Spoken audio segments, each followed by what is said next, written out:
মৃন্ময়ের দেশে আসার কোনো ইচ্ছেই ছিল না। একদিকে ফাহাদ মৃন্ময়ের ভাই আর সবেচেয়ে কাছের বন্ধু, আর অন্যদিকে দেশে গেলে প্রিয়ার একাকিত্ব। সব মিলিয়ে খুব প্যারায় আছে। ফাহাদও সাফ সাফ জানিয়ে দিয়েছে, যেভাবেই হোক মৃন্ময়কে আসতেই হবে। তাই অগত্যা মৃন্ময়কে রাজি হতে হয়। গায়ে হলুদের রাতে ফ্লাইটে ওঠে মৃন্ময়। বিয়ের দিন সকালেই পৌঁছে যাবে। আয়নার সামনে দাঁড়িয়ে এদিক সেদিকে দুলে দুলে নিজেকে দেখছে প্রিয়া। এভাবে দেখার কারণও আছে। ছোট থেকেই প্রিয়ার খুব শখ বউ সাজার। একবার প্রিয়া ছোট ভাইয়ার সাথে, ভাইয়ার বন্ধুর বড় ভাইয়ের বিয়ের বৌভাতের দাওয়াত খেতে যায়। তখন বউয়ের দিকে অপলকভাবে তাকিয়েছিল। ছোট ভাইয়া ধাক্কা দিয়ে বলেছিল, কিরে কি দেখছিস এভাবে? ভাইয়া এইটা কি বউ? হ্যাঁ ভাইয়া আমিও বউ সাজব। ও ভাইয়া আমিও বউ সাজব। প্রিয়া প্রায় চেঁচামেচি করেই কথাটা বলে। চারপাশের লোকজন তখন প্রিয়ার দিকে হা করে তাকিয়ে আছে। 6 বছর বয়সী একটা মেয়ে, সে কিনা বউ সাজতেন চাইছে। ভারী মজার বিষয়। কেউ কেউ আবার এই কাণ্ড দেখে হাসছেও। ছোট ভাইয়া কিছুতেই প্রিয়াকে শান্ত করতে পারছিল না।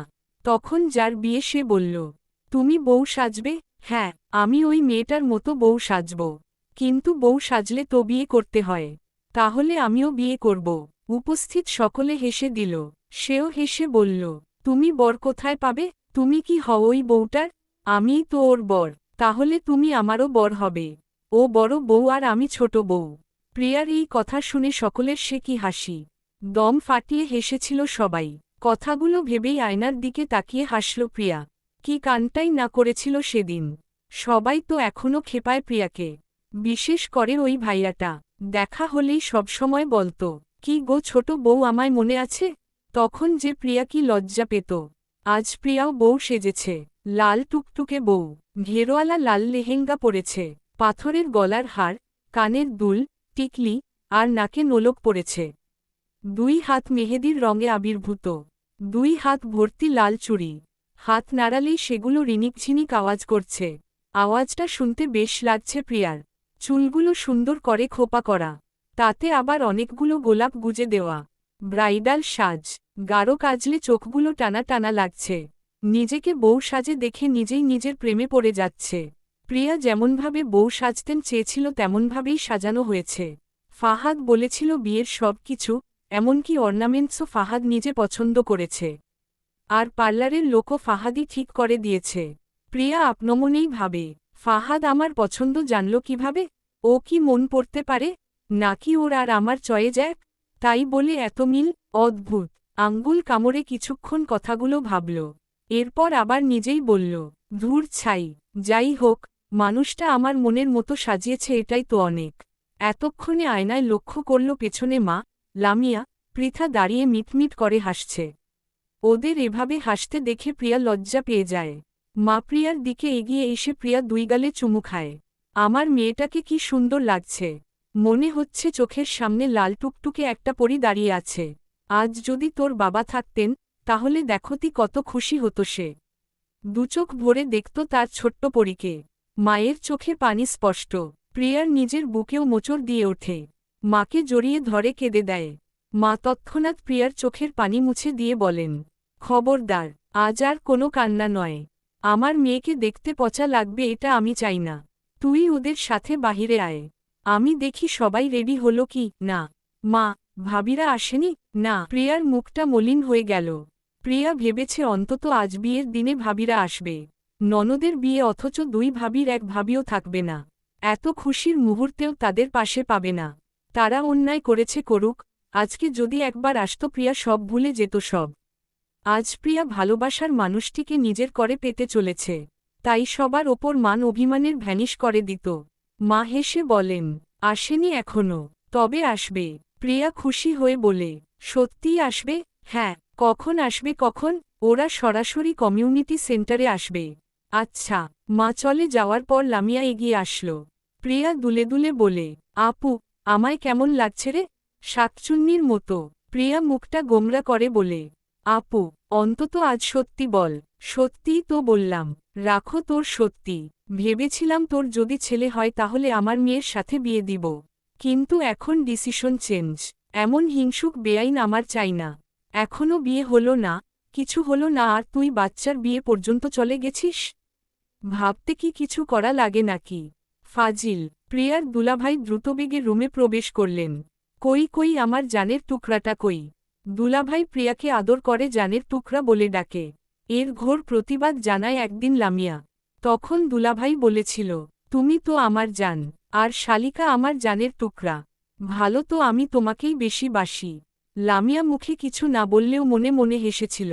দুলাভাইকে দেখে প্রিয়া আহ্লাদি স্বরে বলল, সুইটহার্ট দুলাভাই দেখেন না আপনার বউ কেমন হিংসা করে আমাকে। কি, লামিয়া হিংসা করে তোমাকে? আমার জানের টুকরাকে হিংসা করে? এত বড় সাহস! কই কই সেই হিংসুক মহিলা? ওই তো আপনার পিছনে। দুলাভাই পিছন ফিরে তাকাতেই ফাঁকা একটা ঢোক গিলে লামিয়া কোমরে হাত রেখে চোখ গরম করে তাকিয়ে আছে। দুলাভাই একটু কেশে লামিয়াকে বলে, ও আমার লামু জান এমনে তাকাও কেন বাবু? ওপস সরি, এখন তো তুমি হবু বাবুর মা। একটু আগে কি বলছো আমি মহিলা? ছি, এটা বললাম নাকি আমি? কখন বললাম? এই জানের টুকরা আমি কি এটা বলেছি? দুলাভাই এটা কি হলো? বাঘের মতো গর্জন করে এখন বিড়ালের মতো মাউ মাউ করছেন? তিনি হতাশ গলায় বলেন, জানের টুকরা রে, দিনশেষে তো একরুমেই থাকতে হয়। তখন যদি খুন্তির স্বাদ নিতে পারতে তাহলে বুঝতা এমন মাউ কেন করছি।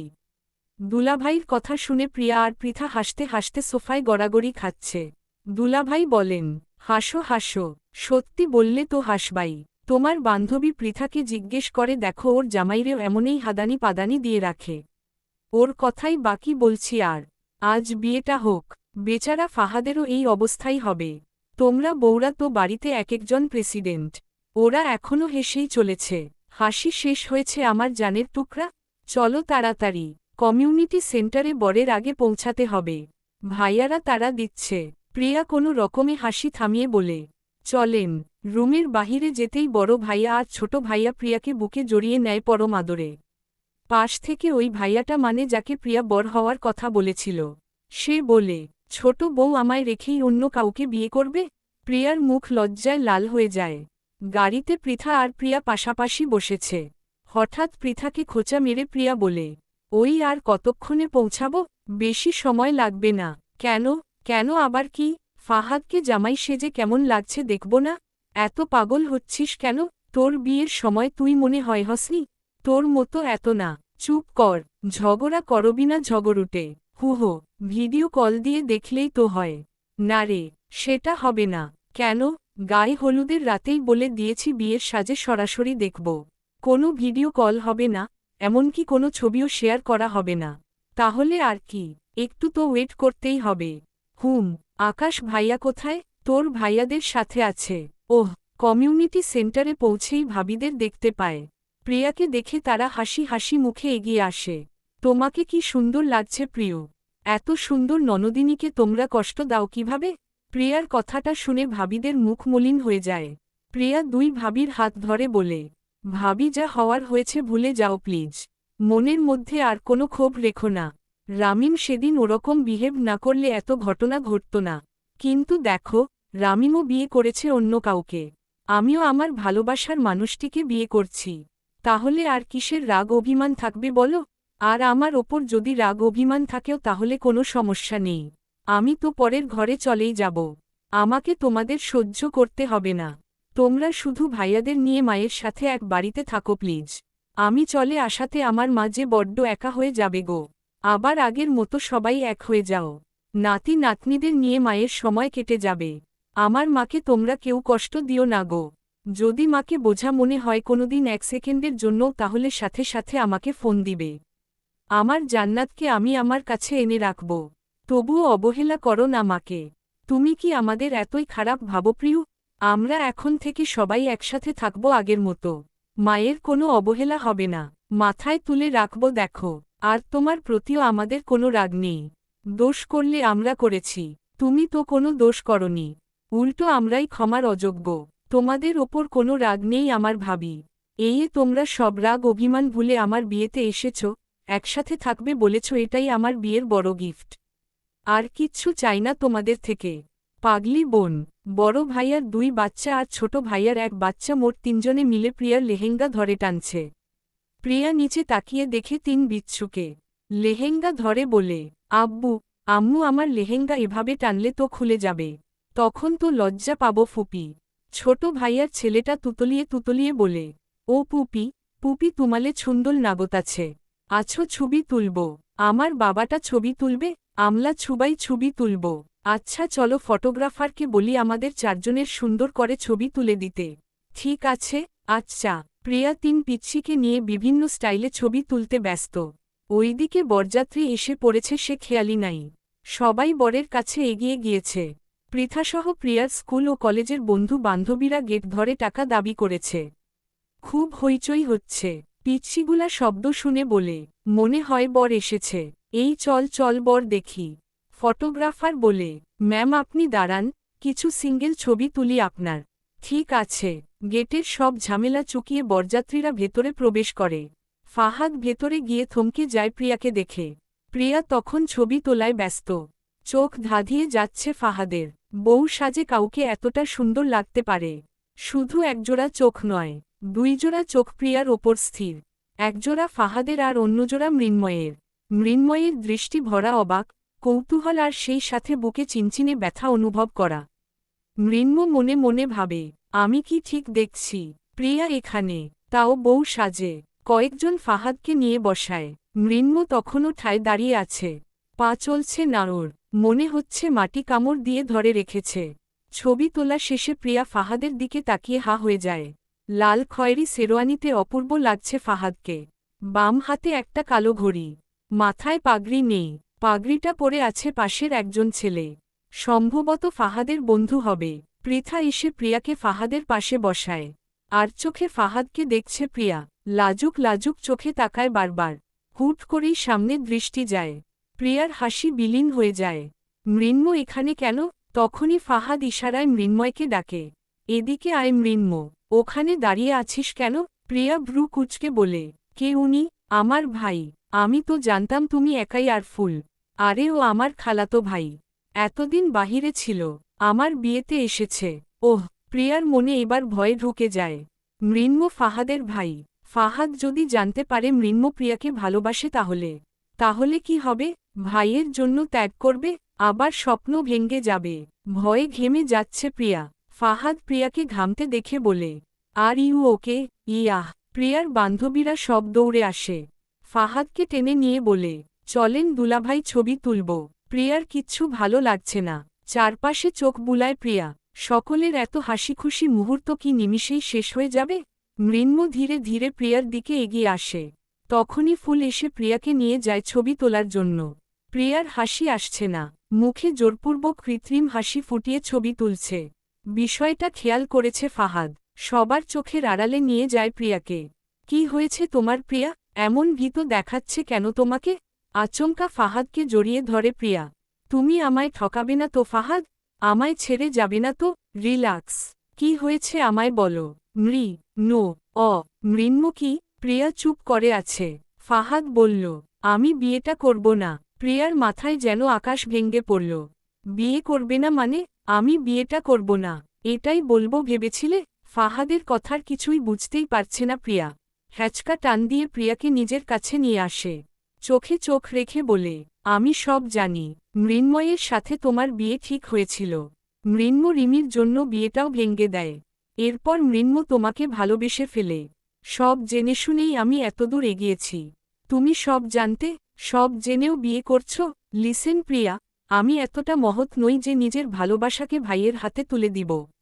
হ্যাঁ দিতাম হয়তো, যদি তুমি মৃন্ময়কে ভালোবাসতে। আমি এটাও জানতাম যে তুমি মৃন্ময়কে ভালোবাসতে না, শুধুমাত্র পরিবারের কথা ভেবে বিয়ে করতে রাজি হয়েছিলে। আস্তে আস্তে তুমি মৃন্ময়কে বিশ্বাস করতে শুরু করেছিলে, তখনই মৃন্ময় তোমায় ঠকায়। তুমি এসব কি করে জানো? ছোট ভাইয়া বলেছে। আর মৃন্ময় যে আমাকে ভালোবাসে এটা কিভাবে জেনেছ? যেদিন মৃন্ময় প্রথম তোমাকে অফিসের এলাকায় দেখে, ওইদিন সন্ধ্যায় আমি আর মৃন্ময় রেস্টুরেন্টে খেতে গিয়েছিলাম।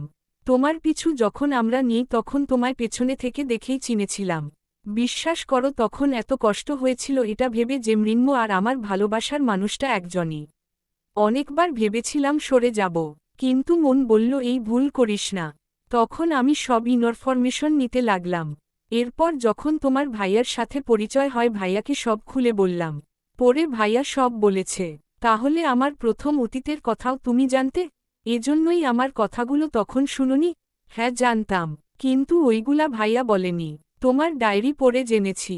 প্রথম যেদিন তোমার ঘরে নানির সাথে বসে গল্প করি সেদিনই টেবিলে তোমার ডায়েরি পাই এবং লুকিয়ে নিয়ে আসি বাসায়। বিশ্বাস করো এত কেঁদেছি ডায়েরিটা পড়ে যা বলে বোঝাতে পারবো না। আর ডায়েরিটা পড়ার পর থেকেই তোমার প্রতি ভালোবাসা কয়েকশো গুণ বেড়ে যায়। মনে মনে এটাই প্রতিজ্ঞা নেই, তোমাকে কিছুতেই হারাতে দিব না। কি করে ছাড়ব বলো? ভালোবাসি তো খুব। প্রিয়া ফাহাদের বুকে মাথা রেখে নিঃশব্দে কাঁদে। সকল ভয় দূর হয়ে গেছে। আসলে সবাই এক হয় না। ভুল মানুষের মাঝেও একজন সঠিক মানুষ আসে আমাদের জীবনে। হয়তো আমরা চিনি না, নয়তো দেরিতে চিনি। আর ফাহাদ সেই সঠিক মানুষটাই। ফাহাদের সাথে প্রিয়ার বিয়েটা খুব সুন্দরভাবে মিটে যায়। ধুমধাম করে বিয়ে হয়। কোনো কিছুরই কমতি ছিল না বিয়ের আয়োজনে। সবাই যখন খাওয়া দাওয়ায় ব্যস্ত তখন মৃন্ময় প্রিয়ার কাছে আসে। প্রকৃতি কতটা নিষ্ঠুর প্রতিশোধ নেয় তাই না প্রিয়া? প্রিয়া মৃন্ময়ের দিকে উৎসুক দৃষ্টিতে তাকায়। মৃন্ময়ের চোখমুখ লাল হয়ে আছে। না পাওয়ার কষ্টটা ভেতরে পুড়ে ছাই করে দিচ্ছে। মুখ দিয়ে কথা বের হচ্ছে না। কোনোরকমে বলল, শুধুমাত্র একটা ভুল আমার জীবনটাকে এলোমেলো করে দিল। সেদিন যদি রিমির কথায় গলে ওই ভুলটা না করতাম তাহলে তোমায় পেতাম। তুমি আমার বউ হতে। কিন্তু প্রকৃতি কি প্রতিশোধটাই নিল দেখো। তোমাকে ভাইয়ের বউ বানিয়ে দিল। অন্য কাউকে বিয়ে করলেও হয়তো সহ্য করতে পারতাম, কিন্তু এই কষ্টটা অসহনীয় প্রিয়া। প্রকৃতির প্রতিশোধ খুব কঠিন খুব। মিস্টার মৃন্ময়, একটা সঠিক সিদ্ধান্ত জীবনকে যেমন সুন্দর করতে পারে তেমনি একটি ভুল সিদ্ধান্ত জীবনকে শেষও করতে পারে। তাছাড়া আমার যা বলার সেদিনই বলে দিয়েছি। আজ আর নতুন করে কিছু বলার নেই।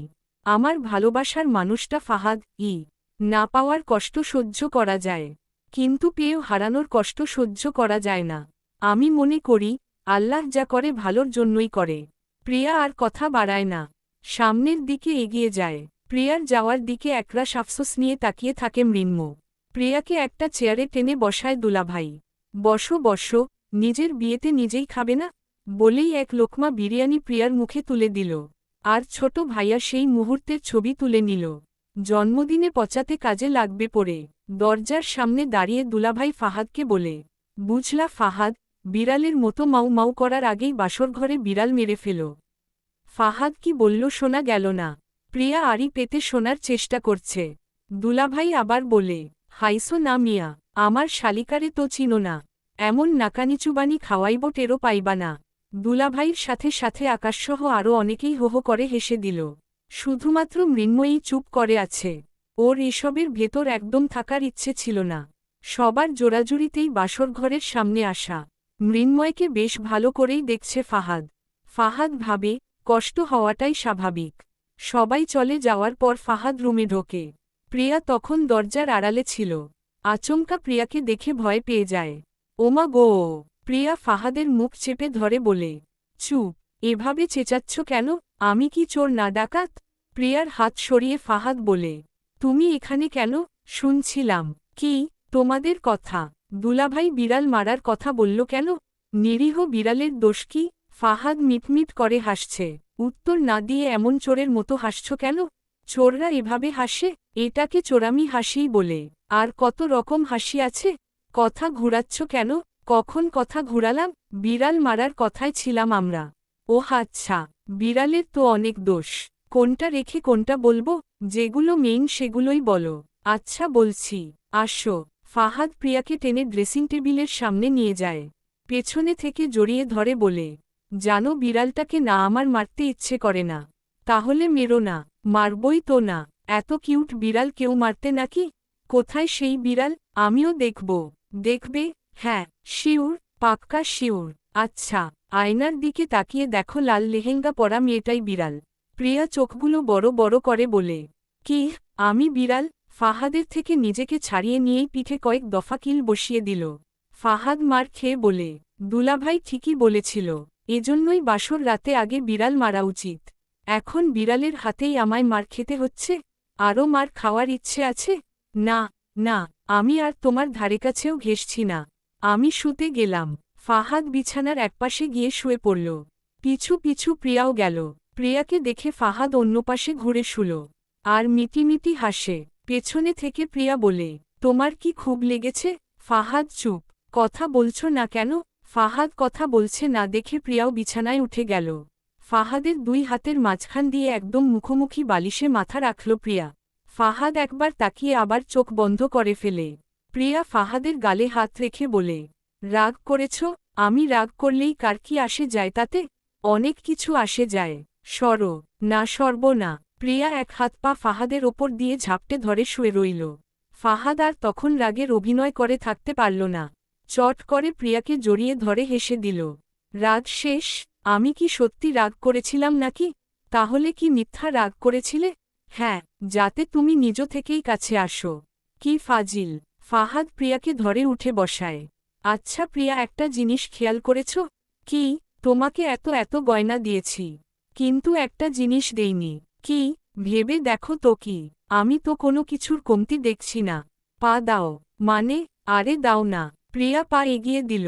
এখন দেখেছ কিসের কমতি? নূপুর। হ্যাঁ। ফাহাদ বিছানা থেকে নেমে হাঁটু গেড়ে বসে প্রিয়ার পা ফাহাদের হাঁটুর ওপর রাখে।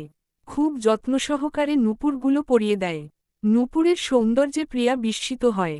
ফাহাদ আলতো করে প্রিয়ার পায়ে চুমু খায়। প্রিয়া শিউরে উঠে পা সরিয়ে নেয়। ফাহাদ প্রিয়ার পাশে বসে পেছনে থেকে জড়িয়ে ধরে প্রিয়ার ঘাড়ে মুখ ডোবায়। ফাহাদ, হু, আমার না আনিজি লাগছে। সাথে সাথে ফাহাদ প্রিয়াকে ছেড়ে দিয়ে বলে, সরি। সরি কেন? তোমার আনিজি লাগবে এমন কিছু করা ঠিক হবে না। আরে আমি বলতে চেয়েছি, এই ভারী ড্রেসে আমার আনিজি লাগছে। ড্রেসটা চেঞ্জ করা দরকার। তোমার লাগেজ তো ফুলের ঘরে মেবি। দাঁড়াও আমি নিয়ে আসি। না, না, লাগবে না। তোমার না আনিজি লাগছে? হ্যাঁ। তো তোর ড্রেস চেঞ্জ করবে না? করব তো। তোমার কোনো ড্রেস দাও। আমার ড্রেস তোমার গায়ে লাগবে। না তো। তুমি যেই মোটা। আমি একটুও মোটা নই। আমি একদম ফিট। কুচু। এখন তোমার একটা লুঙ্গি আর শার্ট দাও। তুমি লুঙ্গি পরবে? হ্যাঁ পরব। দাও। ফাহাদ একটা লুঙ্গি আর শার্ট এগিয়ে দেয় প্রিয়ার দিকে। এখানে দাঁড়িয়ে আছো কেন? আমার চেঞ্জ করা দেখবে? দেখলে কি হয়েছে? প্রিয়া চোখ গরম করে তাকায়। ফাহাদ, যাচ্ছি যাচ্ছি বলে ব্যালকনিতে চলে যায়। প্রিয়া লাইট নিভিয়ে দিয়ে ডিম লাইট জ্বালিয়ে দেয়। শার্ট পরতে পারলেও লুঙ্গিটা কিছুতেই পরতে পারছে না। অনেক চেষ্টা করেও ব্যর্থ হয়। হতাশ হয়ে বিছানায় বসে পড়ে। ফাহাদ ব্যালকনি থেকে বলে, হয়েছে তোমার? না। ফাহাদ, আমি কি রুমে আসব? আসো। ফাহাদ রুমে এসে দেখে লুঙ্গি হাতে নিয়ে প্রিয়া বসে আছে হতাশ মুখে। শার্টটা হাঁটুর 1 ইঞ্চি উপরে ছুঁই ছুঁই করছে। এভাবে দেখে ফাহাদের ঘোর লেগে যায়। নিজেকে সামলে নিয়ে বলে, লুঙ্গি পরছ না কেন? পারছি না তো। এত প্যাচের জিনিস পরো কিভাবে তোমরা? ফাহাদ হো হো করে হেসে দিল। প্রিয়া বিরক্ত নিয়ে বলল, এত হেসো না তো। পারলে লুঙ্গিটা পরিয়ে দাও। আমি পরিয়ে দিব? এমন একটা ভাব ধরছ যেন আমি পরপুরুষকে বলেছি। দাও দাও পরিয়ে দাও। আচ্ছা উঠে দাঁড়াও। প্রিয়াকে এমন অবস্থায় দেখে ফাহাদের মাথা ঘুরে ওঠে। কত স্বপ্নই দেখেছে প্রিয়াকে বউ করার। কিন্তু এত কাছে এসেও ফাহাদের সব তালগোল পাকিয়ে যাচ্ছে। লুঙ্গি পরানো শেষে প্রিয়ার ড্রেসিং টেবিলের সামনে দাঁড়িয়ে ঘুরে ঘুরে নিজেকে দেখছে। ফাহাদের দৃষ্টি তখন প্রিয়ার ওপর। কত হাসি খুশি একটা মেয়ে। ফাহাদ আস্তে আস্তে প্রিয়ার দিকে এগিয়ে যায়। প্রিয়া ফাহাদের দিকে ঘুরে বলে, দেখো তো আমায় কেমন লাগছে। ফাহাদ প্রিয়ার মুখের ওপর আলতো করে হাত রাখল। পাঁচকোলে করে বিছানায় নিয়ে যায়। প্রিয়ার তখন দম যায় যায় অবস্থা। ফাহাদ যতই কাছে যাচ্ছে প্রিয়ার নিঃশ্বাস ততই ভারী হচ্ছে। একটা সময় এতটা কাছাকাছি এসে পড়ে যে দুজনের নিঃশ্বাস একত্রে মিশে যাচ্ছে। প্রিয়ার চুলগুলো হাতখোপা করা ছিল। বাম হাতে খোপাটা খুলে দেয় ফাহাদ। চুলে মুখ ডুবিয়ে ঘ্রাণ নিতে থাকে। মাতাল করা ঘ্রাণ। বাম হাত প্রিয়ার ঘাড়ে রেখে কপালে, গালে, ঠোঁটে, গলায় আলতো করে চুমু খায়। এরপর ঘাড়ে গভীর চুমু এঁকে দেয়। প্রিয়ার অবাধ্য হাত তখন ফাহাদের শার্ট আঁকড়ে ধরে। ফাহাদ এক হাতে প্রিয়ার শার্টের বোতামগুলো খুলে ফেলে। একটা সময় দুজনই হারিয়ে যায় ভালোবাসার অসীম সীমায়। যেখানে কেউ আটকানোর নেই, কেউ বাধা দেওয়ার নেই। একটি ভালোবাসা সম্পূর্ণ পূর্ণতা পেতে মোহিত হয়ে উঠেছে একে অপরের ভালোবাসায়। সকাল সকাল গোসল করে ফ্রেশ হয়ে নেয় প্রিয়া। ড্রয়িং রুমে গিয়ে দেখে সবাই কাজে ব্যস্ত। বৌভাতের আয়োজনের ব্যবস্থা করছে। প্রিয়া শাশুড়ির দিকে এগিয়ে যায়। শাশুড়ি মা তখন মৃন্ময়ের সাথে কথা বলছ। কিছু একটা নিয়ে শাশুড়ি মা খুব বকছে মৃন্ময়কে। মৃন্ময় প্রিয়াকে দেখে থমকে যায়। কালো জর্জেট একটা শাড়ি পরেছে প্রিয়া। হাতে ম্যাচিং করা কালো চুড়ি, নাকে সাদা পাথরের ছোট্ট একটা নাকফুল, লম্বা চুলগুলো থেকে পানির ফোঁটা পড়ছে, পায়ের নুপুরগুলোর শব্দ কানে বাজছে, মাথায় কাপড় দেওয়া, একদম স্নিগ্ধ লাগছে। মৃন্ময়ের কষ্ট যেন বহুগুণ বেড়ে যায়। প্রিয়া এগিয়ে গিয়ে শাশুড়িকে সালাম করে। তিনি বলেন, আরে তুমি এত সকালে ঘুম থেকে উঠেছ কেন? আমি তাড়াতাড়ি ঘুম থেকে উঠি সব সময়। এখন থেকে এত তাড়াতাড়ি ওঠার দরকার নেই। বাড়ির সব কাজ করার জন্য মানুষ আছে। আচ্ছা আমি তাহলে ফুলের কাছে যাই। দেখো গিয়ে ঘুমাচ্ছে হয়তো, পারলে একটু ওকেই ঘুম থেকে তোলো। খুব ঘুমকাতুরে হয়েছে। মৃন্ম প্রিয়ার দিকে তাকিয়ে আছে, চোখ সরছে না। প্রিয়া এখন সম্পূর্ণই অন্য একজনের। সেই অন্য একজনটা আর কেউ নয়, নিজেরই ভাই ফাহাদ। মৃন্ম আজই এখান থেকে চলে যেতে চাইছে। এভাবে প্রিয়াকে দেখতে পারছে না, নিজেকে সামলানো কঠিন হয়ে যাচ্ছে। এটা নিয়েই সকাল সকাল খালাম্নির সাথে কথা কাটাকাটি হচ্ছে। মৃন্ময়ের মা এসে তার বোনকে বোঝায় যাতে মৃন্ময়কে যেতে দেয়, কারণ তিনি তো মা। নিজের ছেলের কষ্টটা তিনি বুঝতে পারছেন। প্রিয়া ফুলের রুমে গিয়ে দেখে ফুল ঘুমাচ্ছে। 2-3 বার ডাকতেই ফুল ঘুম থেকে উঠে যায়। প্রিয়াকে জড়িয়ে ধরে বলে, ভাবি তুমি? তাই তো বলি এত তাড়াতাড়ি আমার ঘুম ভাঙল কিভাবে? আমি ডেকেছি বলে ঘুম ভেঙেছে? কারণ তুমি তো জাদু জানো। ফাহাদ শার্টের হাত ফোল্ড করতে করতে ফুলের রুমে ঢুকে বলে, এখানে ননদকে আদর করে ঘুম ভাঙানো হচ্ছে, অথচ আমার বেলায় আদর নেই। ফুল বলে, ভাইয়া তুমি এত হিংসুটে কেন বলো তো? সত্যি বললে তো হিংসুক হবই। আমাকে একটু চুমুটুমু দিয়ে ঘুম ভাঙ্গালে তোর ভাবির মহাভারত কি অশুদ্ধ হয়ে যেত রে? তুমি না দিন দিন নির্লজ্জ হয়ে যাচ্ছ ভাইয়া। তোর ভাবিও তাই বলে। তুই তো দেখছি তোর ভাবির মতো হবি। তাও ভালো, তোমার মতো তো হব না। কি বললি? ফুল প্রিয়াকে ছেড়ে দিয়ে দৌড়ে ওয়াশরুমে চলে যায়। প্রিয়া আর চোখে ফাহাদকে দেখছে, লজ্জায় ভালো করে তাকাতে পারছে না। ফাহাদও কালো কালার শার্ট পরেছে, চুলগুলো স্পাই করেছে, দেয়ালের সাথে এক পাতুলে হেলান দিয়ে দাঁড়িয়ে আছে। প্রিয়া লাজুক লাজুক মুখে বলে, ওভাবে কি দেখছ? আমার লজ্জাবতী বউকে দেখছি। কালকে কি দোজ বেশি হয়ে গেছিল? ফাজিল কুত্তা। প্রিয়া দৌড় দিতে নিলেই ফাহাদ হাত ধরে ফেলে, জড়িয়ে ধরে চুমু খেতে থাকে। ফুল তখন ওয়াশরুম থেকে বের হয়। এহেম এহেম। প্রিয়া ফাহাদের থেকে নিজেকে ছাড়িয়ে নিয়ে দৌড়ে চলে যায়। বিয়ের 1 সপ্তাহ পার হয়ে গিয়েছে, সব মেহমানের আসা যাওয়াও শেষ। তাই ফাহাদ সিদ্ধান্ত নিয়েছে কোথাও একটু ঘুরতে যাওয়া উচিত। হানিমুনের জন্য জায়গা ঠিক করেছে ব্যাংকক, কিন্তু আপাতত এখন ঘুরতে যাবে কক্সবাজার। সাথে যাবে পৃথা আর ওর হাজবেন্ড আকাশ। সব গোছগাছ করাও শেষ, রাতের বাসে রওনা দিবে। ফাহাদ রুমে বসে পাবজি খেলছিল। প্রিয়া শাশুড়ির সাথে টুকটাক গল্প করে রুমে আসে। ফাহাদের সেদিকে দৃষ্টি নেই, গেমস খেলায় ব্যস্ত। প্রিয়া গিয়ে ফাহাদের সামনে বসল, তবুও কোনো ভাবান্তর নেই। প্রিয়া বিড়বিড় করে বলে, অদ্ভুত, বিরক্তিকর, কি আছে এই গেমের মধ্যে যে বউয়ের দিকেও খেয়াল নেই? ধুর। প্রিয়া উঠে দরজা পর্যন্ত আসতেই ফাহাদ প্রিয়াকে পেছনে থেকে জড়িয়ে ধরে। নিজেকে ছাড়ানোর আপ্রাণ চেষ্টা করছে প্রিয়া। ছাড়ো, ছাড়ো বলছি। তুমি তোমার গেমস নিয়েই থাকো। আরে রাগ করছো কেন? তুমি যখন রুমে প্রবেশ করেছ তখনই আমি পাবজি থেকে বেরিয়ে গিয়েছি। তাহলে ফোন নিয়ে কি করছিলে? দেখবে? দাঁড়াও। ফাহাদ ফোন বের করে একটা ভিডিও অন করে, যেখানে প্রিয়া বিড়বিড় করে একাই কথা বলছে। ভিডিওটা দেখে ফাহাদকে খামচি দেয়। কি করছো এটা? হ্যাঁ, তোমার এক্সপ্রেশন ভিডিও করে রাখলাম, হাহাহা। দুমদাম কয়েকটা কিল বসাতেই শক্ত করে আষ্টেপৃষ্ঠে জড়িয়ে ধরে ফাহাদ। Dot dot. রাত 9টায় বাস ছাড়ে। জানালার ধারে বসে আছে প্রিয়া। ফাহাদের কাঁধে মাথা রাখে। জানালা দিয়ে হিমেল বাতাস বয়ে আসছে। প্রিয়ার এক হাত মুঠোবন্দি করে ফাহাদ চুমু খেয়ে বলে, জানো যখন আমরা অফিস থেকে ট্যুরে গিয়েছিলাম তুমি পৃথার কাঁধে মাথা রেখে ঘুমুচ্ছিলে। আমার তখন খুব ইচ্ছে হয়েছিল তোমার পাশে বসে তোমার মাথাটা আমার কাঁধে রাখতে। আর তাই পৃথাকে সরিয়ে বসিয়েছিলাম। দেখো ছবিগুলো এখনো আছে। তুমি আমায় এত ভালোবাসলে কেন বলো তো? কারণ জানতে চাইছ? তুমি আমায় কেন ভালোবাসো? কারণ ছাড়াই। কোনো কারণ নেই। আমিও ঠিক কোনো কারণ ছাড়াই ভালোবাসি। কারণ নিয়ে যে সম্পর্ক গড়ে ওঠে তাতে থাকে স্বার্থ। আমি নিঃস্বার্থভাবে ভালোবাসি তোমায়। নিজেকে অনেক ভাগ্যবতী মনে হয় তোমাকে পেয়ে। আর আমি ভাগ্যবান তোমায় পেয়ে। ফাহাদের কাঁধে মাথা রেখেই প্রিয়া ঘুমিয়ে পড়ে। আর ফাহাদ তাকিয়ে তাকিয়ে দেখছে তার হোয়াইট ফেইরিকে।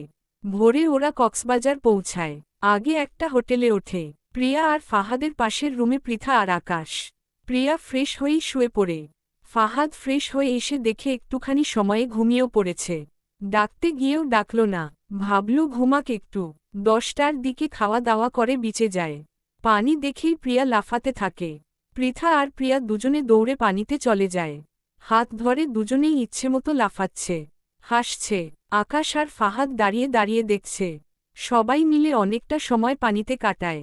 প্রিয়া আর পৃথা তো কিছুতেই যেতে চাচ্ছে না পানি থেকে। অনেক কষ্টে বুঝিয়ে সুজিয়ে হোটেলে নিয়ে এসেছে। বিচ থেকে আসার পরই ফাহাদ কিছুটা অসুস্থ হয়ে পড়ে। তাই দুপুরের খাবার খেয়ে ঘুমিয়ে পড়ে। বিকেলের দিকে প্রিয়াকে নিয়ে বিচে যায়। কারণ সূর্যাস্ত একদম মিস করা যাবে না। সূর্যাস্তের সময় ফটোশ্যুট করছিল ওরা। এর মধ্যে ফাহাদ বলল, তুমি পৃথা আর আকাশের সাথেই থেকো, আমি আসছি। কোথায় যাচ্ছ? ফাহাদ যেতে যেতেই বলল, আসছি 5 মিনিট। পৃথা আর আকাশ একসাথে সময় কাটাচ্ছিল বলে আর ওদের ডিস্টার্ব করেনি। ফুলকে ফোন দিল কথা বলার জন্য। ফুল ফোন রিসিভ করে বলে, আমার কিউট ভাবির তাহলে আমার কথা মনে পড়ল? এত সুইট ননদকে কি আর ভোলা যায়? কত যে মনে রেখেছ। সারাদিন পর এখন কল করলে। বাব্বা, আমার সুইটি রাগ করেছে? অনেক রাগ করেছি। আচ্ছা কি করলে রাগ ভাঙবে?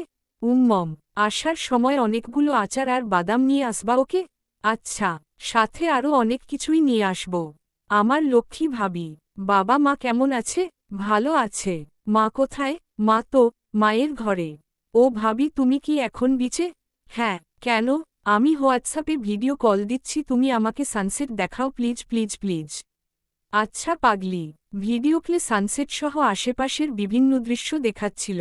ব্যাক ক্যামেরায় একজনের মুখ দেখে প্রিয়া থমকে যায়। এই আবছা আলোতেও মুখটা স্পষ্ট দেখছে প্রিয়া। শিহাব। এত বছর পর শিহাবকে দেখে চিনতে এতটুকুও কষ্ট হল না। ভিডিওক্লে ফুল অনেক কথাই বলছে কিন্তু প্রিয়ার কানে কোনো কথা যাচ্ছে না। শিহাব প্রিয়ার দিকেই এগিয়ে আসছে। প্রিয়ার শরীর থরথর করে কাঁপছে। কাঁপা কাঁপা গলায় ফুলকে বলল, ফুল আমি হোটেলে গিয়ে তোমায় কল দিচ্ছি। ওকে ভাবি। প্রিয়া ফোন কেটে দিয়েই হোটেলের পথে যায়। পেছনে পেছনে শিহাবও আসে। পেছনে থেকে ডাক দেয়, প্রিয়া দাঁড়াও প্লিজ, একটাবার দাঁড়াও।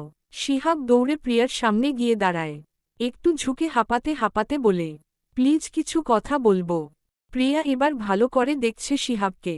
আগের মতোই আছে, কিন্তু চেহারায় লাবণ্য নেই আগের মতো। কথা বলবে না প্রিয়া? তোমার সাথে কথা বলার কোনো ইচ্ছে নেই আমার। এটাই স্বাভাবিক। তবুও একটু সময় দাও প্লিজ। সন্ধ্যা হয়ে গেছে, আমাকে যেতে হবে। তাহলে কাল সকালে? প্লিজ, ভেবে দেখব। ভেবে নয়, একটাবার প্লিজ। আচ্ছা ঠিক আছে, কাল সকাল 6টায় আমি এখানেই অপেক্ষা করব। আসছি আমি। রাতে আর ঘুম আসলো না প্রিয়ার। জেগে জেগে ফাহাদকে দেখল। ফাহাদের গালে হাত বুলিয়ে মনে মনে বলল, সরি ফাহাদ, তোমাকে না জানিয়েই যাচ্ছি। আমার অনেক কিছু বলার আছে শিহাবকে। সকাল সকাল ফ্রেশ হয়ে বেরিয়ে পড়ে প্রিয়া। বিচে গিয়ে দেখে শিহাব দাঁড়িয়ে আছে। প্রিয়াকে আসতে দেখেই শিহাব এগিয়ে আসে। হাসি হাসি মুখে বলে, গুড মর্নিং। মর্নিং, কেমন আছো? প্রিয়া একবার ফাহাদের দিকে তাকিয়ে চুপ করে রইল। অনেকক্ষণ পর বলল, ভাগ্য আমাদের কোথায় নিয়ে আসে তাই না শিহাব? একটা সময় ছিল যখন আমি তোমার জন্য পাগল ছিলাম। একটা বার দেখা করার জন্য কত অনুনয় বিনয় করতাম, কিন্তু তখন তুমি আমার দিকে ফিরেও তাকাওনি। আর আজ শত রিকোয়েস্ট করে তুমি আমায় দেখা করাতে রাজি করিয়েছ। শিহাব মাথা নিচু করে আছে। প্রিয়া বলল, এতগুলো বছর তোমার থেকে, তোমার স্মৃতি থেকে পালিয়ে পালিয়ে বেরিয়েছি, কিন্তু মন কেন জানি চাইতো একটাবার তোমার সাথে দেখা হোক। শুধু একটাবার। তোমাকে আমার অনেক প্রশ্ন করার আছে, যেগুলোর উত্তর তুমি আমায় দাওনি তখন। এখন কি দিবে সেগুলোর উত্তর? কেন করেছিলে আমার সাথে এমন? কেন ঠকিয়েছিলে আমায়? তোমার কোনো প্রশ্নের উত্তর নেই আমার কাছে প্রিয়া, কিন্তু আমি জানি আমি তোমার প্রতি অন্যায় করেছি। কাউকে ঠকিয়ে যে কেউ সুখী হতে পারে না সেটা আমি ভুলে গিয়েছিলাম, কিন্তু প্রকৃতি কিছুই ভুলেনি, কঠিন শাস্তি দিয়েছে আমায়। প্রিয়া একটা লম্বা শ্বাস নিয়ে বলল, তোমার বউ কেমন আছে? শিহাবের চোখগুলো ছলছল হয়ে গেল। গলা ধরে এসেছে, অনেক কিছু হয়ে গিয়েছে এর মধ্যে। আমি তোমায় ঠকিয়ে ঠিক করিনি। কি হয়েছে? আমার বিয়ের পর খুব ভালোমতোই সময়গুলো কাটছিল। হাসাহাসি, সুখ সবই ছিল। বিয়ের 6 মাস পর একদিন সংবাদ পেলাম আমার ওয়াইফ প্রেগন্যান্ট। এত আনন্দের মধ্যেও আরেকটা আনন্দের খবর এলো। আরও বেশি ভালোবেসে ফেললাম ওকে। নাম কি তোমার ওয়াইফের? শোভা। বাহ, নামেরও তো খুব মিল। কোথায় সে? হোটেলে রেখে আসছো? না। তাহলে? শোভা যখন 3 মাসের প্রেগন্যান্ট তখন বাথরুমে পা পিছলে পড়ে যায়। বাচ্চাটাকে বাঁচানো যায়নি। এরপর শোভা অনেক ভেঙে পড়ে কারো সাথেই কোনো কথা বলে না, এমনকি আমার সাথেও না। তখন ডক্টর আর বাড়ির সবাই বলল শোভাকে নিয়ে যেন রাজশাহী থেকে ঢাকায় চলে আসি। ব্যস্ত শহরে ঘুরলে ফিরলে মনটা ভালো হয়ে যাবে। আমিও তাই করলাম। ঢাকায় একটা ফ্ল্যাট ভাড়া করলাম। অফিস থেকে এসে যতটা সময় পেতাম ওকে দিতাম। সত্যি বলতে অনেক ভালোবেসে ফেলেছিলাম ওকে। সময় পেলেই ওকে নিয়ে ঘুরতে বের হতাম। একটা সময়ে ও ধীরে ধীরে স্বাভাবিক হতে থাকে। ভাবলাম আবারও আগের মতো হ্যাপি হব আমরা। কিন্তু এমনটা হলো না। পাশের ফ্ল্যাটের এক ছেলের সাথে শোভার সম্পর্ক হয়। 2 মাস পরই ছেলেটার সাথে ও পালিয়ে যায়। যাওয়ার আগে চিঠি লিখে যায়, যেটায় লিখা ছিল, শিহাব আমি আর তোমার সাথে সম্পর্কটা রাখতে পারবো না। আমি দিদারকে ভালোবাসি। আর ওর হাত ধরেই বের হলাম। আমি তোমার সাথে হ্যাপি নই। আমাকে খোঁজার বৃথা চেষ্টা করো না প্লিজ। আর আমায় ডিভোর্স দিয়ে মুক্তি দিও। কথাগুলো বলেই শিহাব কাঁদছে। দ্বিতীয়বারের মতো শিহাবকে কাঁদতে দেখছে প্রিয়া। আগেরবার কেঁদেছিল প্রিয়ার জন্যই, তবে সেটা ছিল অভিনয় মাত্র। কিন্তু এই কান্নাটা অভিনয় নয়। শিহাবের জন্য একটুও খারাপ লাগছে না প্রিয়ার। রাস্তার একজন পথচারীও যদি প্রিয়াকে এই কথাগুলো বলতো তাহলে প্রিয়া শিওর যে কষ্টে কেঁদেই ফেলত। কিন্তু এখন একটুও কষ্ট হচ্ছে না। প্রিয়া কি বলবে বা বলা উচিত বুঝতে পারছে না। শিহাব নিজেকে কিছুটা সামলে নিয়ে বলল, আমাকে ক্ষমা করে দাও প্রিয়া। আমি জানি এইসব হয়েছে শুধু তোমাকে ঠকানোর জন্য।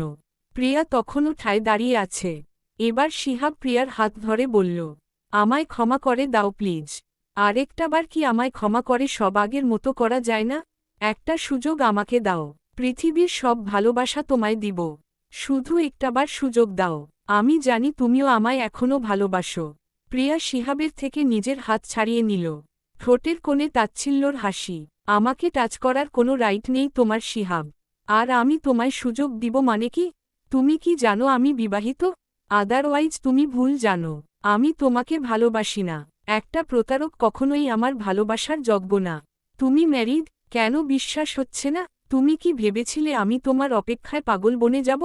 হ্যাঁ, সত্যিই পাগল হতাম যদি তোমার ভালোবাসাটা সত্যি হতো। কিন্তু তুমি তো আমায় ঠকিয়েছ। পরিস্থিতির উপর দোষ চাপিয়ে খুব সুন্দর করে আমায় ঠকিয়েছ। আর আমি যদি বিবাহিত নাও হতাম না তবুও আমি তোমার জীবনে কখনোই ফিরে যেতাম না। কখনো না। শিহাবের চোখ থেকে টপটপ করে পানি পড়ছে। প্রিয়া কিছুক্ষণ দম নিল। এরপর ঠান্ডা গলায় বলল, তুমি যেদিন বিয়ের আনন্দে সামিল সেদিন আমি বাবার লাশ জড়িয়ে ধরে কাঁদি। লাশ? তোমার বা আমার বাবা বেঁচে নেই শিহাব। এর জন্য আমিই দায়ী। কিভাবে জানো? কারণ আমি তোমার মতো একটা প্রতারককে ভালোবেসেছিলাম, যার শাস্তি পেল আমার বাবা। আমাদের একা করে দিয়ে ওপারে চলে গেল। কিভাবে হলো এ সব? তোমার গায়ে হলুদের রাতে আমি তখন পাগল প্রায় আবেগের বসে সুইসাইড করতে যাই। বাবা ছিল হার্টের রোগী। আমাকে ওভাবে ঝুলন্ত অবস্থায় দেখে সহ্য করতে পারেনি। হার্ট অ্যাটাক করে মারা যায়। আমি তো ঠিকই বেঁচে গেলাম কিন্তু মেরে ফেললাম আমার বাবাকে। তুমি যেদিন আনন্দে সেজেগুজে বিয়ে করতে যাও সেদিন আমি বাবার লাশ বুকে জড়িয়ে কেঁদেছি। তুমি যেই রাতে শোভার সাথে ঘনিষ্ঠ মুহূর্ত কাটাও আমি সেই রাতে বাবার ছবি বুকে নিয়ে কেঁদেছি। আস্তে আস্তে সবার থেকে নিজেকে আড়াল করে নেই। বাবার মৃত্যুর জন্য আমি এখনও নিজেকেই দায়ী মনে করি। বিশ্বাস জিনিসটা হারিয়ে ফেলি। সবার ধারণা ছিল হয়তো বিয়ের পর ঠিক হয়ে যাব আগের মতো। বিয়ে করার মতো কোনো মানসিকতা আমার ছিল না। শুধুমাত্র সবার মুখের দিকে তাকিয়ে রাজি হই। কিন্তু বিধিবাম সেও আমায় ঠকায়। নাম তার মৃন্ময়। একটা সময় তোমার মতোই ভালোবাসায় দেখায় আমায়। অভিনয়যুক্ত ভালোবাসা। বিশ্বাস করতে শুরু করি আবার। গায়ে হলুদের রাতে সে আমার পায়ে ধরে বলে আমায় বিয়ে করতে পারবে না তার এক্স গার্লফ্রেন্ডের জন্য। আটকাইনি তাকে। পরে সে উপলব্ধি করল সে এখনও আমায় ভালোবাসে, যেমনটা এখন তুমি উপলব্ধি করছো। তোমাদের কাছে ভালোবাসা মানেই তো পুতুল খেলা। মৃন্ময়কে আমি একসেপ্ট করতে পারিনি। প্রকৃতি তার প্রতিশোধ নিল। তার খালাতো ভাইয়ের সাথেই আমার বিয়ে হয়। মানুষটা আমাকে পাগলের মতো ভালোবাসে। আর তুমি? আমি তাকে আমার সবটা দিয়ে ভালোবাসি। কেন জানো? কারণ তার ভালোবাসায় বিন্দুমাত্র অভিনয়ের ছোঁয়া নেই। যেখানে তোমার ভালোবাসা ছিল সবটাই নাটক। তোমার বিয়ের পর আমি সবই জানতে পারি। তুমি আমার আগেও বেশ কয়েকজনের সাথে টাইম পাস করেছ। তারাও ছিল তোমার লেভেলের, তাই হয়তো তোমায় ভুলতে পেরেছিল। আমাকে যখন থেকে তুমি ইগনোর করা শুরু করো তখন আসলে তোমার পরিবার থেকে কোনো চাপ আসেনি। তুমি নতুন রিলেশনে জড়িয়েছিলে।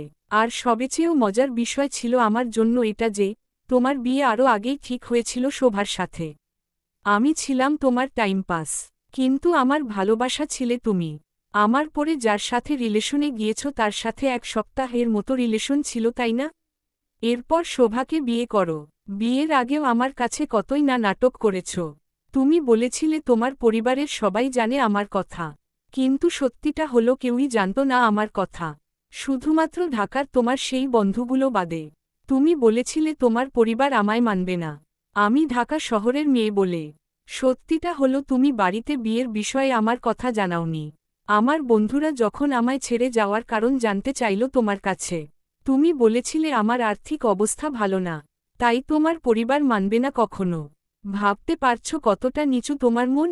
তোমার কাছে টাকা পয়সা, বাড়িঘর ছিল, ভালোবাসা আমি নই। বিয়েও করেছ বড়লোকের মেয়েকে। কি পেলে? থাকলো সে তোমার? আসলে কি বলো তো শিহাব, ভালোবাসা কি তুমি জানোই না। তুমি জাস্ট একটা মোহে আকৃষ্ট হও। আমি ভাবতাম আমি তোমার যোগ্য নই, কিন্তু সত্যটা হলো তুমি আমার যোগ্য নও। আমার ভালোবাসার তো নও। আমি তোমায় অভিশাপ দেইনি। হয়তো আমার মায়ের চোখের পানি নয়তো আমার চোখের পানি তোমার জন্য অভিশাপরূপ ছিল, যে কারণে সব পেয়েও তুমি হারিয়েছ। আসলে একটা কথা আমি সবসময়ই মানি, আল্লাহ যা করে ভালোর জন্যই করে। যে মানুষ বিয়ের আগে ঠকাতে পারে, সে বিয়ের পরও ঠকাতে পারে।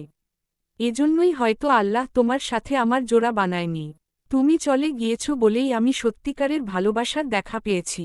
আমার ফাহাদকে পেয়েছি, যার চোখে আছে আমাকে হারানোর ভয়, যার মনে আছে আমার জন্য সীমাহীন ভালোবাসা। অহংকার নয়, একটা কথা বলি, ফাহাদ কিন্তু তোমার চেয়ে অনেক অনেক বড়লোক। তবুও সে এই গরিব মেয়েটার জন্যই পাগল হয়েছে। অপরিসীম ভালোবেসে বিয়ে করেছে। সে টাকা পয়সা, বাড়িঘর দেখেনি, সে সঠিক মানুষ দেখেছে। ঠিক তেমনি তুমি ছিলে আমার জীবনে ভুল মানুষ, যার খেসারত আমাকে অনেকভাবে, অনেক সময় ধরে দিতে হয়েছে। আর আল্লাহ তারপরই পাঠালেন আমার জীবনে ফাহাদকে। প্রকৃতি তার প্রতিশোধ নিবেই, আজ বা কাল। নিয়েছেও। প্রকৃতি তোমায় দিয়েছে শাস্তি আর আমায় দিয়েছে আমার ভালোবাসা। সূর্যোদয় হয়েছে চারদিকে সূর্যের রক্তিম আভা।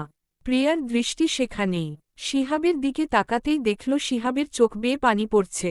তুমি অনুতপ্ত কি না আমি জানি না শিহাব, তবে তোমাকে একটা কথাই বলবো, আর কাউকে আমার মতো ঠকিও না প্লিজ। আর হ্যাঁ, থ্যাংক ইউ ফাহাদের মতো একজন সঠিক মানুষকে আমার জীবনে আসার সুযোগ করে দেওয়ার জন্য। তুমি চলে না গেলে আমাকে আরও বেশি পস্তাতে হতো। আমি অনেক অনেক অনেক বেশি খুশি যে আল্লাহ ফাহাদকে আমার জীবনে পাঠিয়েছে। ভালো থেকো, আর পিছু ডেকো না আমায়। প্রিয়া উল্টোপথে হাঁটা শুরু করল। একবারের জন্য পিছু ফিরে তাকালো না। হোটেলে গিয়ে দেখল ফাহাদ বিছানায় নেই। ব্যালকনিতে গিয়ে পেয়ে গেল। এত তাড়াতাড়ি ঘুম থেকে উঠলে যে? কফিতে চুমুক দিয়ে ফাহাদ পিছনে ঘুরে বলল, কফি খাবে? না, দেখো আকাশটা কত সুন্দর পরিষ্কার লাগছে। মনে হচ্ছে সব মেঘ কেটে গিয়ে শান্তিতে ভাসছে। ঘুম থেকে উঠে আমায় দেখনি। এখন যখন আসলাম জিজ্ঞেস করলে না কেন কোথায় গিয়েছিলাম? তুমি আমার স্বাধীন ভালোবাসা, সবকিছুর জন্যই কি কৈফিয়ত চাইতে হবে? তাছাড়া আমি তো জানি তুমি কোথায় গিয়েছিলে। প্রিয়া অবাক হয়ে বলল, জানো? শিহাবের সাথে দেখা করতে গিয়েছিলে তাই না? আসলে। প্রিয়াকে থামিয়ে দিয়ে ফাহাদ বলল, আমি কোনো কারণ জানতে চাই না। রুমে ঢুকে একটা শার্ট নিয়ে বাহিরে চলে গেল ফাহাদ। প্রিয়া এতবার পিছু ডাকা সত্ত্বেও শুনল না।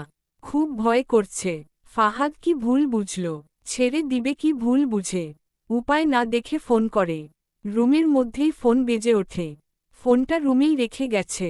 আকাশকে যে বলবে সেটাও পারছে না। অযথাই ওদের টেনশনে ফেলবে আর ওদের মুহূর্তগুলোকে নষ্ট করতে ইচ্ছে হলো না প্রিয়ার। তাই অপেক্ষা করতে লাগল। সকাল পেরিয়ে দুপুর, দুপুর পেরিয়ে বিকাল, বিকাল পেরিয়ে সন্ধ্যা, এখনও ফাহাদের আসার কোনো নাম নেই। টেনশনে মাথা কাজ করছে না প্রিয়া। কাঁদতে কাঁদতে অবস্থা খারাপ। রাতও 10টা, ফ্লোরে শুয়ে শুয়ে কাঁদছে প্রিয়া। তখন দরজা খোলার আওয়াজে উঠে বসে ফাহাদকে দেখে দৌড়ে গিয়ে জড়িয়ে ধরে। হাউমাউ করে কাঁদতে কাঁদতে বলে, কোথায় গিয়েছিলে তুমি? জানো কত টেনশন হচ্ছিল, কেন আমাকে একা করে চলে যাচ্ছিলে? আমায় ভুল বুঝো না প্লিজ। ফাহাদ চুপচাপ নিজ থেকে প্রিয়াকে ছাড়িয়ে নেয়। ফাহাদের হাতে কিছু প্যাকেট ছিল, সেগুলো বিছানায় রাখতে রাখতে বলল, ফ্রেশ হয়ে নাও, তুমি আমার ওপর রেগে আছো। আমার কথাটা শুনো ফাহাদ। কিছু না বলে ফাহাদ প্রিয়াকে ওয়াশরুমে নিয়ে যায়। শাওয়ার ছেড়ে দেয়। প্রিয়া হাজার কিছু বলতে চেয়েও বলতে পারছে না। গোসল শেষে ফাহাদ বেরিয়ে যায়। প্রিয়া চেঞ্জ করে বের হয়। কাঁদতে কাঁদতে বলে, আমার কথা শোনো প্লিজ, চুপ করে থাকো। প্যাকেট থেকে একটা সাদা শাড়ি বের করে ফাহাদ। নিজ হাতে প্রিয়াকে শাড়ি পরিয়ে দেয়। নিজে চুল আঁচড়ে দেয়। মুখে হালকা ফেস পাউডার দিয়ে দেয়। চোখে কাল আর ঠোঁটে লিপস্টিক দিয়ে দেয়। কপালে সাদা পাথরের একটা টিপ পরিয়ে দেয়। 2 হাত ভর্তি খাঁজকাটা কাচের চুড়ি পরিয়ে দেয়। প্রিয়ার কোনো কথাই শুনছে না। ভুল ভাঙ্গানোরও কোনো সুযোগ দিচ্ছে না। প্রিয়াকে রেডি করিয়ে ফাহাদ গোসল করতে যায়। অভিমানে, কষ্টে বুক ফেটে কান্না আসছে প্রিয়ার। বিছানায় উপুর হয়ে শুয়ে বালিশে মুখ গুজে কাঁদতে থাকে। ফাহাদ গোসল করে একটা সাদা পাঞ্জাবি পরে। হাতা ফোল্ড করে নেয়। দেয়ালের সাথে হেলান দিয়ে খালি গলায় গান ধরে। কেন ভাবো ছেড়ে যাব তোমায়? ছেড়ে গেলে তোমায় পাবো কোথায়? তোমাকে নিয়ে জীবন, আর জীবন তো হয় না দুবার। তুমি আমার বসুন্ধরা, তুমি আমার বাচামরা, তুমি আমার রঙিন আশা, তুমি আমার ভালোবাসা। গান শুনেই প্রিয়া বালিশ থেকে মুখ উঠিয়ে শোয়া থেকে বসে। ফাহাদ তখন মুচকি হেসে 2 হাত প্রসারিত করে দেয়। প্রিয়া দৌড়ে এসে ফাহাদের বুকে ঝাঁপিয়ে পড়ে। ফাহাদও শক্ত করে জড়িয়ে ধরে। দুজনের চোখেই আনন্দের অশ্রু। এতক্ষণে ফাহাদের বুকটা শান্তি হল প্রিয়াকে বুকে নিয়ে। কাঁদছ কেন পাগলি? আমি তোমায় কি করে ভুল বুঝি বলো তো? আমি তো জানি আমার পরীটা আমায় কত ভালোবাসে। আমি কালই তোমায় শিহাবের সাথে কথা বলতে দেখেছি। যদিও আমি জানতাম না এইটা শিহাব, তবে আমার মন বলছিল ওইটাই শিহাব। আমিও চাইতাম একটাবার তোমার ওর সাথে দেখা হোক। ও দেখুক তুমি কতটা ভালো আছো। আমার বিশ্বাস আছে তোমার প্রতি, তাই তোমায় কোনো প্রশ্ন করিনি। তাহলে এতটা সময় কেন কষ্ট দিয়েছ? এতদিন পর এক্সের সাথে দেখা, ওর অবস্থা জেনে বা ওকে দেখে তোমার খারাপ লাগতে পারে, তাই কিছুটা সময় আমি দূরে ছিলাম, যাতে তোমার মন শুধু আমার দিকেই থাকে। তাছাড়া দুজনই দুজনের প্রতি ভালোবাসার টান উপলব্ধি করতে পারলাম। আমার যে কি কষ্ট হচ্ছিল তোমায় ছাড়া থাকতে। আমি কখনো তোমায় ছাড়তে পারবো না। তোমাকে ছাড়া থাকলে আমি দম আটকেই মরে যাব। আমিও তোমাকে ছাড়া থাকতে পারবো না ফাহাদ। ভালোবাসি ভালোবাসি ভালোবাসি আমার পাগলিটা। দুজনই চুপ করে রইল কিছুক্ষণ। ফাহাদ বলল, প্রিয়া, চাই কি? আদর। নির্লজ্জ। বুকে লাগে তো। আর নির্লজ্জ যখন বললে তখন নির্লজ্জের কাজটা করেই ফেলি। কি বলো? একদম না। তুমি না বললেও আমি শুনছি না। প্রিয়াকে পাজাকোলা করে বিছানায় নিয়ে যায়। টেবিল ল্যাম্প অফ করে দেয়। প্রিয়াকে একটানে নিজের বাহুদরে আবদ্ধ করে। শাড়ির কুচি খুলে ফেলে। প্রিয়ার ঠোঁট নিজের ঠোঁটের দখলে নিয়ে নেয়। সূচনা হয় আরও একটি ভালোবাসাময় রাত। আমরা সবাই সবার ভুল বুঝতে পারি, কিন্তু অনেক দেরিতে। ততদিনে অপর মানুষটা হয়তো ভুলেই যায় কি ঘটেছিল তার জীবনে। ঠকিয়ে কেউই সুখী হতে পারে না। রিভেঞ্জ অফ নেচার বলতে একটা কথা আছে। প্রকৃতি কখনো তার প্রতিশোধ নিতে ভোলে না। মৃন্ময়ের একটা ভুলে প্রিয়ার জীবন কিছু সময়ের জন্য থমকে গিয়েছিল, যার ফলস্বরূপ প্রিয়াকে হারাতে হল। চোখের সামনে ভালোবাসার মানুষটিকে ভাইয়ের বউ হিসেবে সহ্য করতে না পেরে পাড়ি জমালো বিদেশের মাটিতে। শিহাব তার কর্মের ফল পেল প্রতিটা পদে পদে। জীবনে সুখের দেখা পেয়েও হারাল। কাউকে কাঁদিয়ে, ঠকিয়ে সুখী হওয়া বড্ড কঠিন। অপরদিকে প্রিয়া ঠকে গিয়েও জিতে গেল। উপহারস্বরূপ পেল ফাহাদের মতো একজন সঠিক মানুষকে। দুজনের প্রতি দুজনের আছে অফুরন্ত ভালোবাসা। সময় পেলেই একে অপরকে বলে, তুমি আমার ভালোবাসা। সমাপ্ত।